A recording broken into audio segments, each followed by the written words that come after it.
அஜித்குமார் வழக்கை நடத்தக்கூடாது என்ற கோணத்தில் தனக்கு அச்சுறுத்தல் இருப்பதாக அஜித்குமார் தரப்பு வழக்கறிஞர் நீதிமன்றத்தில் முறையிட்டுள்ள சம்பவம் அதிர்ச்சியை ஏற்படுத்தியுள்ளது. சிவகங்கை மாவட்டம் திருபுவனத்தில் சிறப்பு படை காவலர்கள் தாக்கி இளைஞர் அஜித்குமார் உயிரிழந்த விவகாரம் கடும் அதிர்வலைகளை ஏற்படுத்தியது.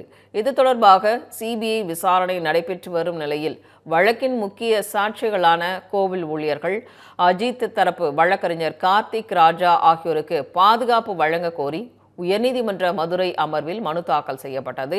இதையடுத்து மாவட்ட எஸ்பி, மாவட்ட நீதிபதி அடங்கிய நிலைக்குழுவிடம் முறையிடுமாறு நீதிபதி தெரிவித்த நிலையில் சாட்சிகளுக்கு உரிய பாதுகாப்பு வழங்க நிலைக்குழு உத்தரவு பிறப்பித்தது. இந்த நிலையில் தனக்கும் தனது குடும்பத்திற்கும் பாதுகாப்பு வழங்க கோரி அஜித்குமார் தரப்பு வழக்கறிஞர் கார்த்திக் ராஜா நிலைக்குழுவிற்கு மனு அளித்துள்ளார். அதில் வழக்கை நடத்தக்கூடாது என்ற கோணத்தில் தனக்கு அச்சுறுத்தல் இருப்பதாக அவர் கூறியிருப்பது அதிர்ச்சியை ஏற்படுத்தியுள்ளது.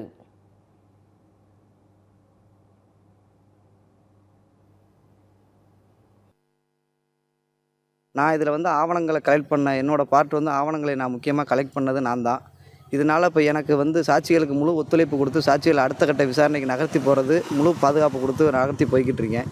இதனால் எனக்கும் என் குடும்பத்துக்கும் மறைமுகமாக பாதுகாப்பு குறைபாடு அச்சுறுத்தல் எங்களுக்கு வந்துக்கிட்டு இருக்குது. என்னோடய தரப்பில் நான் என்ன மாதிரி எனக்கு அச்சுறுத்தல் வந்திருக்கு, ஆவணங்களை பூராமே நான் அது சம்மந்தமான ஆவணங்களை பூராமே நான் கமிட்டியில் ஒப்படைச்சிருக்கேன். அவங்க தகுந்த உத்தரவு பிறப்பிக்கிறோம் அப்படின்ட்டு சொல்லியிருக்காங்க. முழு பாதுகாப்பு அளித்து இந்த வழக்கை நான் எடுத்து நடத்தக்கூடாதுன்றே சில பேர் என்னை அச்சுறுத்துகிறாங்க.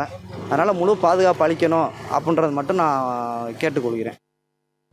சென்னை தாம்பரம் அருகே பேக்கரியில் மகளுக்காக தின்பண்டம் வாங்க சென்ற தந்தை மின்சாரம் தாக்கி உயிரிழந்த சம்பவம் சோகத்தை ஏற்படுத்தியுள்ளது.